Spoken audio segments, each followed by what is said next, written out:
നമസ്കാരം. ഗവർണർക്കും CRPFനും ഒന്നും യാതൊരു വിലയും നൽകാതെ വെറും ഗുണ്ടകളെ പോലെ അക്രമം അഴിച്ചുവിടുകയാണ് SFI പ്രവർത്തകർ. ഗവർണറുടെ ഭാഷയിൽ പറയുകയാണെങ്കിൽ ബ്ലഡി ക്രിമിനൽസ്. കഴിഞ്ഞ ദിവസം കണ്ണൂരിൽ വെച്ചും ഈ പറയുന്ന കൂട്ടർ അവരുടെ പ്രകടനം നടത്തിയിരുന്നു. വെറും പ്രകടനം മാത്രമാണ് എന്ന് പറയാൻ സാധിക്കില്ല. ഒരു നാടകീയമായ രംഗമായിരുന്നു കഴിഞ്ഞ ദിവസം കണ്ണൂരിൽ വെച്ച് ഉണ്ടായത്. അതായത് ഗവർണർ ആരിഫ് മുഹമ്മദ് ഖാനെ കണ്ണൂരിൽ വെച്ച് വീണ്ടും SFI പ്രവർത്തകർ കരിങ്കൊടി കാണിച്ച് പ്രതിഷേധം ഉണ്ടാക്കുന്നു.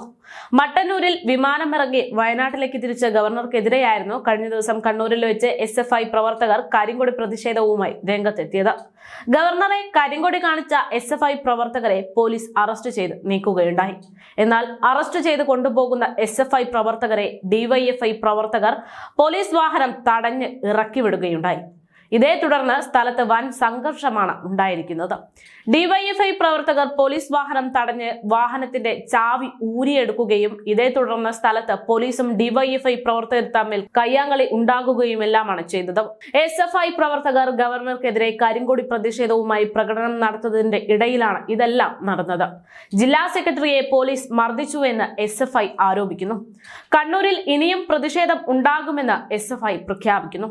ഉന്നത വിദ്യാഭ്യാസ മേഖലയിലെ കാവ്യവൽക്കരണത്തിനെതിരെയായിരുന്നു ഗവർണർക്കെതിരെ കഴിഞ്ഞ ദിവസം SFI പ്രവർത്തകർ പ്രതിഷേധം ആഹ്വാനം ചെയ്തതെന്നാണ് SFI DYFI പ്രവർത്തകരെല്ലാം പറയുന്നത്.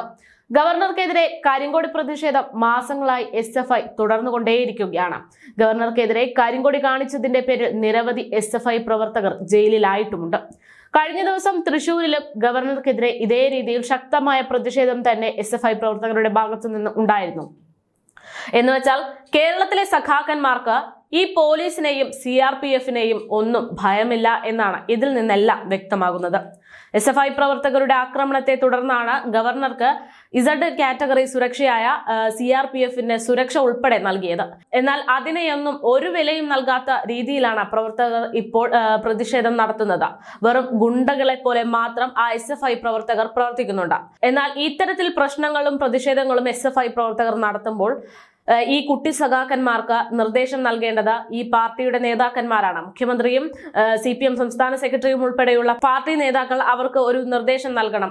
നിയമം കയ്യിലെടുക്കാനുള്ള രീതിയിലല്ല പ്രതിഷേധിക്കുന്നത്, അതിൻ്റെതായ മാന്യമായ രീതിയിൽ പ്രതിഷേധിക്കണമെന്നൊരു നിർദ്ദേശം നൽകാമായിരുന്നു കൂടെ.